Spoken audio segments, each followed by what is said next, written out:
기억할 부분인 뉴턴의 운동 법칙 보도록 하겠습니다. 총 3가지 법칙이 있는데 제1법칙은 관성의 법칙입니다.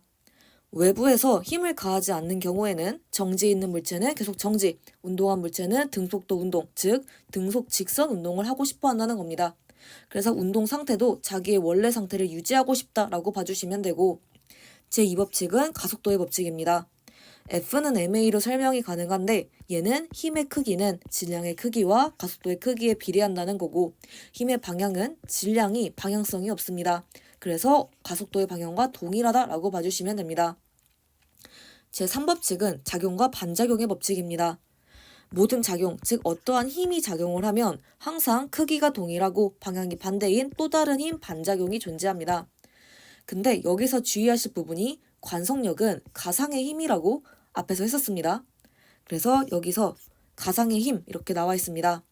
그래서 적용이 되지 않는다라고 봐주시면 되고, 원심력은 원운동하는 물체 사이에서 작용하는 관성력이기 때문에 역시 적용이 안 된다라고 봐주시면 됩니다. 그래서 원심력은 앞단원에서 했었는데 여기 보시게 되면 실제로 존재하지 않은 가상의 힘이다. 구심력과 방향반대, 힘 크기 동일 나와 있습니다. 그래서 구심력이 이거라면 원심력은 이거기 때문에 두 개의 힘의 크기는 동일하다라고 봐주시면 됩니다. 그리고 주의하실 부분이 물체가 딱 2개만 나오셔야 됩니다. 그래야 작용과 반작용 관계라고 표현이 가능한데, 예시를 들어보자면 A가 B에 작용하는 힘의 크기가 B가 A에 작용하는 힘의 크기다 라고 하면 두 힘은 작용과 반작용 관계다 라고 봐주시면 됩니다.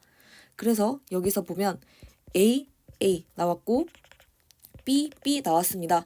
단 2개만 나오셔야 됩니다. 예시를 보자면 사람이 박스를 밀고 있고요. 박스가 사람을 밀고 있습니다. 그래서 물체가 사람 상자로 2개만 나오는 상황입니다. 그래서 얘네들은 작용과 반작용이 크기는 같고 방향은 반대다라고 봐주시면 됩니다. 그리고 이 상황을 보겠습니다. 작용과 반작용 관계는 F1과 F2, F3와 F4입니다. 그래서 물체가 다 2개씩만 나오기 때문이다 라고 봐주시면 됩니다. F1과 F2를 보면 지구랑 책 딱 2개만 나오고, F3, F4를 보게 되면 책상 이렇게 2개만 나옵니다. 그래서 반드시 2개여야 된다라고 기억하시면 되고, 책이 받는 힘의 평형을 보게 되면 이때는 F2랑 F4를 보셔야 됩니다. 이거는 이제 물체가 2개가 나오냐가 문제가 아니라 힘의 작용점이 동일한 애를 보셔야 됩니다. 근데 얘네들은 힘의 작용점이 모두 책으로 동일하다는 특징을 가지고 있습니다. 그래서 2랑 4 보면 책을 나와 있기 때문에 작용점 동일하다라고 봐주시면 되고, 동일하면 합성 가능하다라는 것까지 연상을 시키시면 됩니다. 그리고 정지에 있기 때문에 알짜힘, 즉 합력이 0이다라고 봐주시면 돼서 이때는 F2랑 F4가 똑같다, 그래서 정지에 있다라고 봐주시면 됩니다. 그러면 심화 내용으로 관성력 판단하는 예시 보도록 하겠습니다. 그리고 항상 주의하실 부분은 힘은 움직이는 걸 보는 게 아니라 반드시 변하는 것을 본다라는 거 명심을 해주시면 됩니다. 그러면 첫 번째로 엘리베이터 보겠습니다. 가속하는 공간 내부에 관찰자가 존재하는 경우 보겠습니다. 이때는 내부니까 관성력이 존재할 수 있습니다.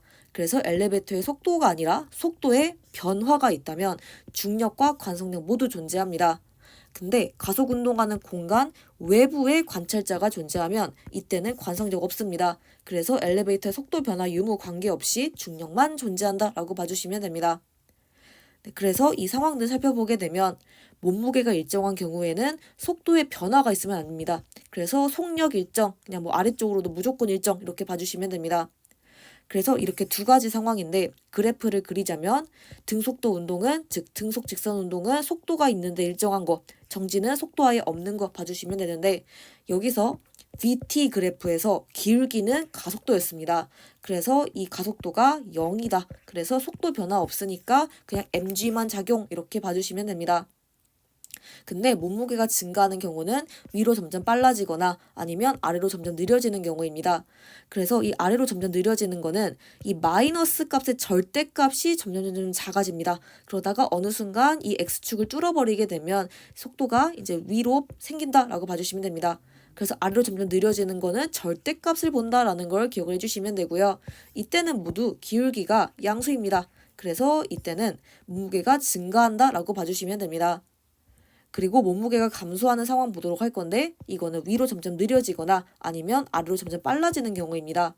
그래서 아래로 점점 빨라지는 거는 당연히 이제 절대값 커지니까 이해하기 쉬울 것이고 위로 점점 느려지는 거는 속도가 절대값 점점 크기 감소 그리고 x축 뚫어버리면 아래쪽으로 속도 증가 이렇게 봐주시면 됩니다.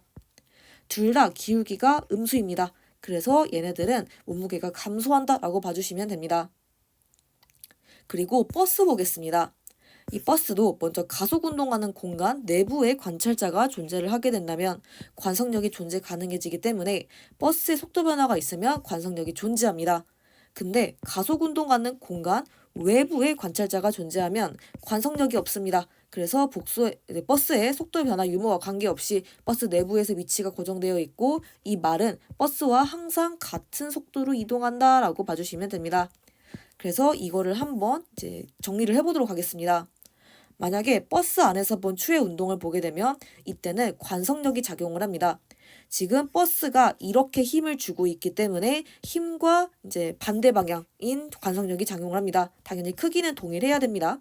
그래서 이런 상황에서 관성력 왼쪽으로 작용하고 그리고 이쪽으로 장력 T가 작용하는데 이 장력 T는 당기거나 당겨지는 힘을 의미합니다. 그래서 보통 장력을 언급한다라고 하면 실이나 용수철이 많이 나옵니다. 왜냐면 얘네들이 당기거나 당길 수 있기 때문입니다. 그래서 이렇게 추가 실에 매달려 있다라고 하면 장력은 작용한다라고 봐주시면 되고 당연히 지구에 있으니까 중력 작용 봐주시면 됩니다. 근데 이 상황을 이렇게 X축, Y축을 쪼개서 보셔야 되는데 지금 여기가 세타기 때문에 엇각의 성질에 의해서 여기도 세타다라고 볼 수가 있습니다. 그러면 이쪽은 코사인 세타 그리고 이쪽은 사인 세타라고 할 수가 있습니다. 그리고 이 t 코사인 세타는 mg고 t 사인 세타는 ma다라는 특징이 있습니다. 그래서 얘네들을 x축, y축을 쪼개보게 되면 y축은 t 코사인 세타, x축은 t 사인 세타다라고 쪼개볼 수가 있습니다. 근데 얘랑 크기 똑같다라고 했고 얘랑 크기 똑같다라고 했었습니다. 그래서 서로 힘이 다 상쇄가 되기 때문에 이 상황에서는 정지해 있다라고 판단하게 됩니다. 즉 버스 내부에 있는 관찰자는 추는 정지해 있어요 라고 표현을 해주게 됩니다. 근데 버스 밖에서 보는 순간 관성력 사라집니다. 그래서 얘가 사라져서 얘랑만 합성을 하셔야 되고 마찬가지로 이 장력은 x축, y축 쪼개보게 되면 t 코사인 세타, t 사인 세타 이렇게 됩니다. 근데 얘랑 똑같다고 이렇게 했었기 때문에 얘네들은 결국은 오른쪽으로 t 사인 세타만 났습니다. 근데 이 t 사인 세타는 ma랑 동일합니다. 그래서 오른쪽으로 ma의 힘이 작용해요 라고 판단하셔야 되고 버스가 오른쪽으로 ma의 힘을 가하고 있었습니다. 그래서 지금 얘랑 동일한 상황입니다. 그래서 버스랑 같은 속도로 이동을 하겠구나. 즉 속도의 변화가 버스랑 동일하겠구나 라고 판단을 해주실 수가 있습니다. 그럼 이렇게 해서 심화 부분까지 마무리하도록 하겠습니다.